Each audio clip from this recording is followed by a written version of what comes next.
jenis yang mendirikan usaha untuk mencari keuntungan. Oke. Aku mau nanya nih sama kamu tentang jenis badan usaha. Jenis badan usaha itu ada lapangan usaha dan kepemilikannya. Aku boleh tahu nggak? Boleh. Lapangan usaha mencakup strategis, agraris, industri atau manufaktur, perdagangan dan jasa. Kepemilikan menyangkut BUMN, BUMS dan BUMD. Gimana?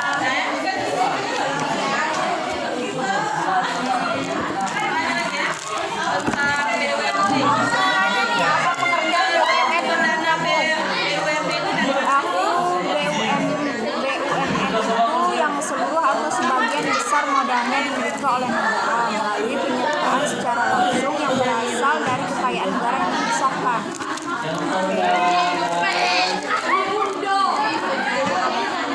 Aku mau nanya nih sama kamu tentang jenis BUMN. Jenis BUMN yaitu ada dua, A. Perusahaan perseroan dan B. Perusahaan umum. Ada juga peran BUMN dalam perekonomian. Kamu mau tahu Kak? Biar aku jelasin juga. BUMN adalah memajukan kesejahteraan bagi seluruh rakyat, sebagaimana diamanatkan dalam pembukaan Undang-Undang Dasar 1945. Dalam sistem perekonomian nasional, BUMN memiliki peranan sebagai berikut: berperan menghasilkan barang dan jasa yang diperlukan dalam rangka mewujudkan sebesar-besarnya kemakmuran masyarakat. Ada juga BUMN mempunyai peran strategis sebagai pelaksanaan pelayanan pembangunan usaha kecil dan koperasi. Aku mau nanya nih sama kamu tentang keunggulan dan kelemahannya BUMN. Ada keunggulan BUMN diantaranya beroperasi pada bidang-bidang yang menguasai hajat hidup selamanya, menyediakan barang dan jasa publik untuk pelayanan masyarakat, dan memperoleh jaminan modal dari pemerintah. Kekurangan BUMN adalah kurangnya efisiensi dalam pelaksanaan kegiatan operasional, manajemen kurang profesional, ketentuan keputusan lambat karena panjangnya birokrasi dalam pengurusan. Dan itu aja. Kamu tahu nggak sih apa itu pengertian BUMD? Bisa tolong jelasin nggak kamu? BUMD adalah Undang-Undang Nomor 5 Tahun 1962. Badan usaha milik daerah, yaitu disingkat dengan BUMD, adalah badan usaha yang seluruh atau sebagian modalnya dimiliki oleh negara, oleh daerah. Apa sih jenis BUMD itu? Jenis BUMD itu ada perusahaan perseroan daerah, yang BUMD yang berbentuk perseroan terbatas yang modalnya terbagi dalam saham yang seluruhnya atau paling sedikit 51% sahamnya dimiliki oleh suatu daerah. Terus ada perusahaan umum daerah yang disebut BUMD yang seluruh modalnya dimiliki satu daerah dan tidak terbagi atas sahamnya.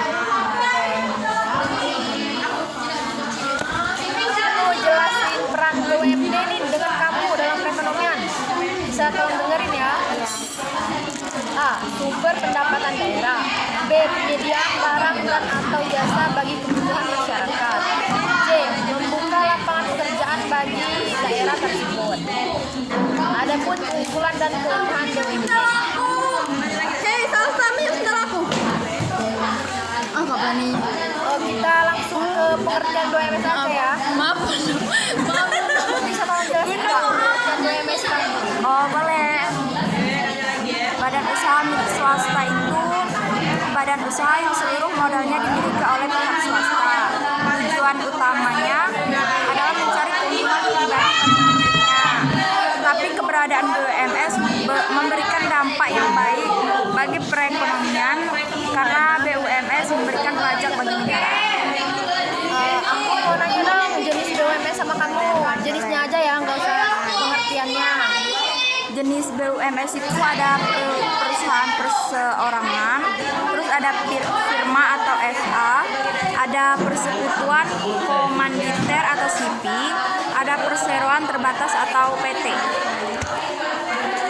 Kamu mau tahu nggak nggak BUMS dalam perekonomian apa? Aku jelasin. Peran BUMS dalam perekonomian adalah sebagai penggerak perekonomian, membantu meningkatkan kinerja ekonomi nasional di berbagai sektor pembangunan, mengurangi kemiskinan dan menyediakan barang dan jasa bagi masyarakat. Keunggulan dan kelemahan BUMS adalah membuka lapangan pekerjaan, meningkatkan penerimaan pajak nasional, serta cepat dalam mengambil keputusan dalam perusahaan. Usaha ekspor juga memiliki kelemahan. Adapun kelemahan yang dimiliki oleh badan swasta adalah sebagai berikut: terlalu mementingkan laba sehingga kurang perhatian lingkungan, kesulitan mendapatkan modal. Kita lanjut ke koperasi aja ya. Sejarah koperasi itu apa sih menurut kamu? Koperasi itu sejarahnya, koperasi di Indonesia lahir dari sistem kapitalisme yang menyengsarakan kehidupan rakyat. Adanya penderitaan dan kemiskinan tersebut mendorong seorang yang bernama Raden Arya Wirya Atmaja yang berasal dari Purwokerto untuk mendirikan sebuah bank untuk membantu kehidupan rakyat dan membantu pegawai negeri yang terjerat hutang rentenir dengan bunga tinggi pada tahun 1896.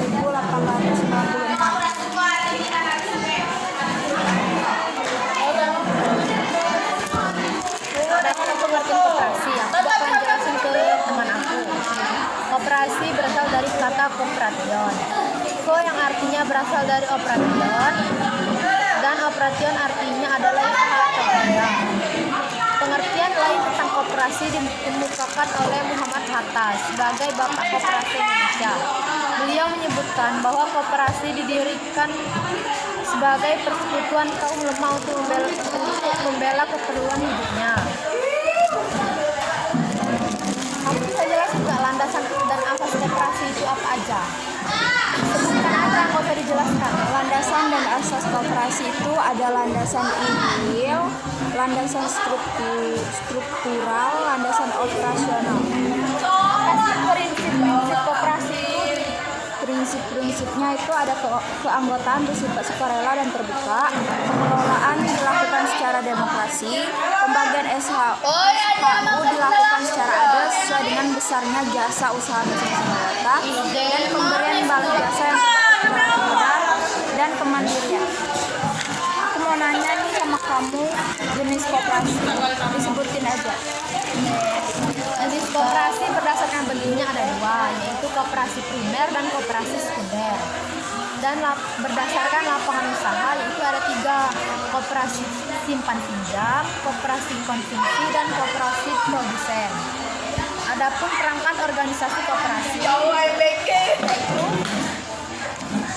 A. Rapat anggota, B. Pengurus, dan C. Pengawas. Bisa tolong jelasin nggak sama aku permodalan koperasi? Boleh. Menurut Undang-Undang Nomor 25 Tahun 1992 Pasal 41, modal koperasi terdiri dari modal sendiri dan modal pinjaman. Modal sendiri koperasi terdiri dari simpanan pokok, simpanan wajib, dana cadangan, hingga riba. Peranan koperasi dalam perekonomian, kamu bisa jelasin nggak? Peranan koperasi dalam perekonomian itu membangun dan mengembangkan potensi dan kemampuan ekonomi anggota pada umumnya dan masyarakat pada umumnya untuk meningkatkan kesejahteraan ekonomi dan sosialnya. Terus berperan serta secara aktif dalam upaya mempertinggi kualitas kehidupan manusia dan masyarakat, memperkokoh perekonomian rakyat sebagai dasar kekuatan dan keamanan dan lain-lain. Langsung lanjutin. Perhitungan sisa hasil usaha SHU mencakup 3 rumus. Saya akan menjelaskannya kepada teman saya. Yang pertama, SHU jasa modal sama dengan simpanan anggota yang bersangkutan dibagi total simpanan seluruh anggota dikali persentase jasa modal. SHU jasa pinjaman sama dengan pinjaman anggota yang bersangkutan dibagi total pinjaman dikali persentase SHU untuk jasa pinjaman. dan SAU jasa penjualan sama dengan pembelian anggota bersangkutan dibagi offset koperasi dikali persentase SAU jasa penjualan. Sekian presentasi dari kami atau diskusi dari kami akhiri. Wassalamualaikum warahmatullahi wabarakatuh.